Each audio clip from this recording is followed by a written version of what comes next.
আসসালামু আলাইকুম। আমি আমার বাস্তব অভিজ্ঞতা থেকে বলছি। বাড়ির কাছে যারা বোন অথবা মেয়ে বিয়ে দেয়, একটা সময় যে তারাই বিপদে পড়ে। ওই মেয়ে বা বোন তার বাবার বাড়ি এসে অশান্তি সৃষ্টি করে এবং শ্বশুরবাড়িও অশান্তি সৃষ্টি করে। আর যদি বাড়ি থেকে অনেক দূরে ৫-১০ মাইল দূরে বিয়ে হয়, তাহলে আর তারা এদিকে এসে মাতব্বরি করতে পারে না, সংসারে কোনো অশান্তি হয় না।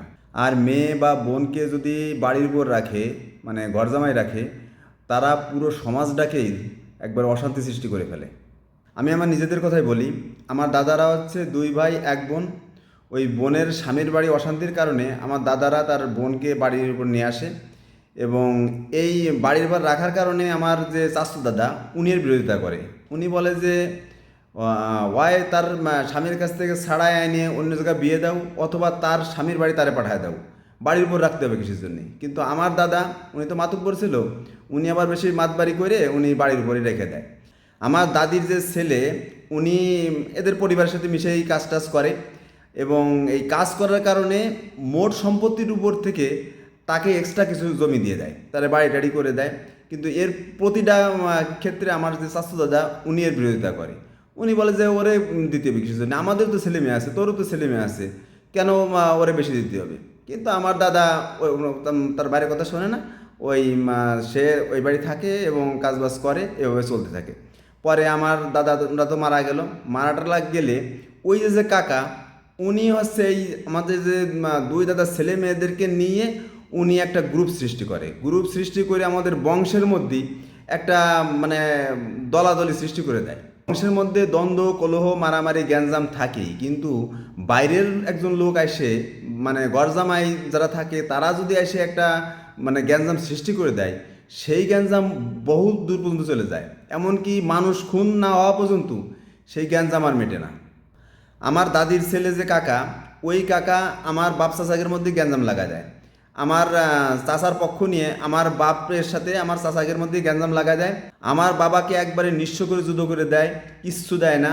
বলে যে তোর অ্যাকাউন্টে টাকা আছে, এটা ওটা, ওই সব ক্রিমিনালের করছে হলো ওই আমার ওই কাকা। এছাড়া তো আমাদের মানে বংশের মধ্যে এর সাথে ওর গ্যাঞ্জাম, ওর সাথে ওর গ্যাঞ্জাম, সব কিছুর মূলে হলো উনি আছে। ভদ্রলোক মারা গেছে, আল্লাহ ওনারে ক্ষমা করুক, কিন্তু ওনার যে কর্মগুলো আমরা কিন্তু এখনও মনে রাখছি। সর্বশেষ যে রেকর্ডটা আসে, এই রেকর্ডে আমিনরা ওনার বাড়ি ছিল।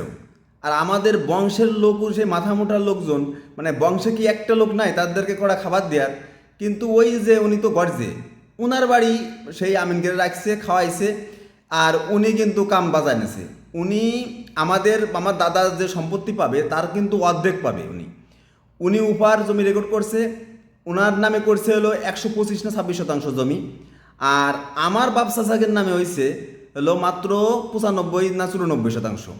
আমার অন্য আর এক দাদার ছেলে যে কাকা, তাদের নামে ওই রকমের হয়েছে ৯৪-৯৫। এখন রেকর্ড তো হয়ে গেছে, রেকর্ড হয়েছে মানে তারপরে ৩০ দ্বারা ৩১ দ্বারা সব শেষ হয়ে গেছে। এখন ওনার ছেলে, উনি তো মারা গেছে, ওনার ছেলেরা বলছে আমরা ঠিক করে দেবো। মানে ওনারা ঠিক করতে করতে ওনার যে ছেলেরা, ওরা কিন্তু আবার আমাদের এলাকা সাইডে ওনারা উপজেলা বাড়ি করেছে, বলমারি চলে গেছে। আমার ওই যে চাচার ছেলেরা, ওদের আবার মামা বাড়ি হলো কেওয়া গ্রাম, ওদের আবার সম্পদ আছে বলমারি একটু, সেই মামা বাড়ির সম্পত্তির উপর যেয়ে ওরা আবার বাড়ি করছে। ওর বাপ ছিল মামা বাড়ি সম্পদের উপর, আর ওরা আবার যে ওর মামা বাড়ির সম্পত্তির উপর যে বাড়ি টাড়ি করছে। ওদেরকে এই জমির কথা বললে ওরা বলে যে আমরা ঠিক করে দেবানি। ২০ বছর কিন্তু গত হয়ে গেছে, আর এক রেকর্ড এসে যাচ্ছে। এখন ওরা একজনও গ্রামে নাই। এখন ওরা জমি লিখে দেওয়া ছাড়া কিন্তু এই ডে কোনোভাবেই ঠিক করা সম্ভব না। আর আমার বাবা মারা গেছে, আমার চাচারাও মারা যাবে, ওরা তো আর জীবনে কখনো ঠিক করে দেবে না। ওরা কি করবে, লাস্টে দেখা যাচ্ছে যে ওই নদীর উপার ভালো কাস্টমার ফালে বিক্রি করে থেকে ওরা চলে যাবে, ওদের বালে ধরে দেবে কেটে। আর আমার এক ফুফুকে আমার চাচা বিয়ে দেয় গ্রামে বংশের মধ্যে। তা আমার এক দাদা ওনাকে নিষেধ করছিল যে আনার এই গ্রামে বিয়ে দিস না, বংশের মধ্যে বিয়ে দিস না, এতে কিন্তু গ্যাঞ্জাম লাগবে।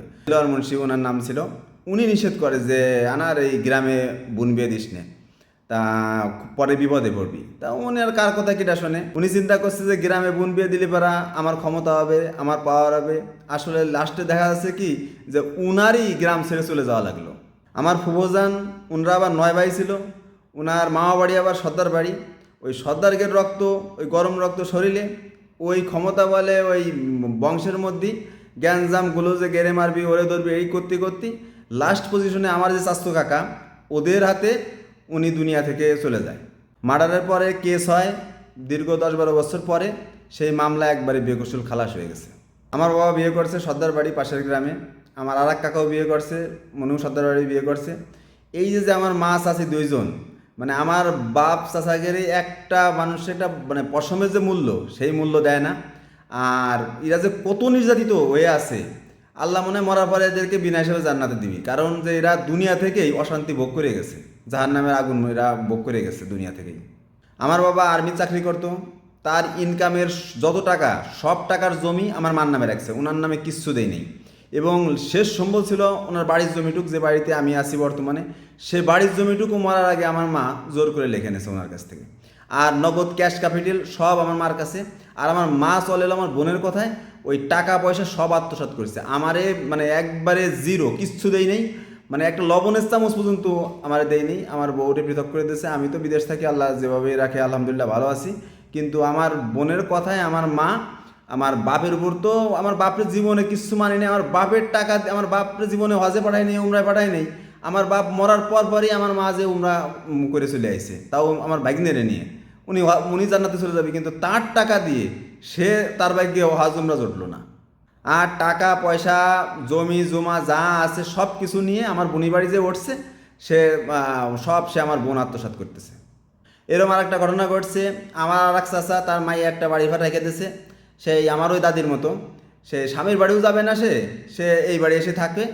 আর ওই যে তার যে ভাই, সেই বাইরে যুদ্ধ করে দিয়েছে, বাড়ির ভেতরে নামায় দিয়েছে, সে আলাদা জমি কিনে সে ঘর উঠে রেখেছে আমার মতো। মানে কি একটা অশান্তি, মানে যারাই যে বাড়ির উপর এসে বসে, এরা পুরো সমাজটাই ধ্বংস করে ছেড়ে দেয়। আমার বোনকে বিয়ে দিয়েছিলাম হচ্ছে রুদ্রবানা, আমাদের বাড়ি থেকে বেশ অনেক দূর। ওই বিয়ে দেওয়ার সময় নগদ 45,000 টাকা, সোনা দানা ফার্নিচার টার্নিচার যাবতীয়, মনে করেন আমাদের ফ্যামিলিটাকে নিঃস্ব করে আমার বোনরে বিয়ে দিছে। বিয়ে দিলি পারা, তারপরে ও সেই বাড়িতে অশান্তি লাগাইছে আমার, তাও ওই মাওরে দেখতে পারতো না, গ্যাঞ্জাম গোলযোগ লাগিয়েই থাকতো। ঠিক আছে, এই যে আমার মার ওই যে গিরিঙ্গি লাগায় মা হলো আমার বোনরে নষ্ট করছে, ওই সেই স্বামীর বাড়ি অশান্তি সৃষ্টি করছে। পরে ওর এই যে বেরিয়ার স্কুলে চাকরি দেয়, আমাদেরও টাকা দিয়ে ওই এখানে চাকরি দেয়, চাকরি দিলে পারা ও এই জায়গায় এসে বাড়ি করে, এই জায়গায় এসে বাড়ি করে। এখন আমি তো ওই সময় বুঝতে পারছিলাম যে আমার অশান্তি সৃষ্টি করবে, কিন্তু সে ঠিকই তাই করলো। এই জায়গায় এসে আমার মারে পটাইয়ে, আমার মারে ওর ফেভারে নিয়ে আমাদের সংসারটা একবারে তছনছ করে ফেলা দিয়েছে। আমার বাপের যত বিষয় সম্পত্তি টাকা পয়সা যা ছিল সব ওর নিয়ন্ত্রণে নিয়ে চলে গেছে। ও আমারে বলে যে আমার কথা মতো চলবি, তাহলে হলো তোর এই বাড়ি টিকতে দেবো, নাহলে টিকতে দেবো না। আমি বললাম তোর কথা মতো আমি চলবো কিসের জন্যে, কিন্তু ওর কাজ কিন্তু ও করেই দিছে।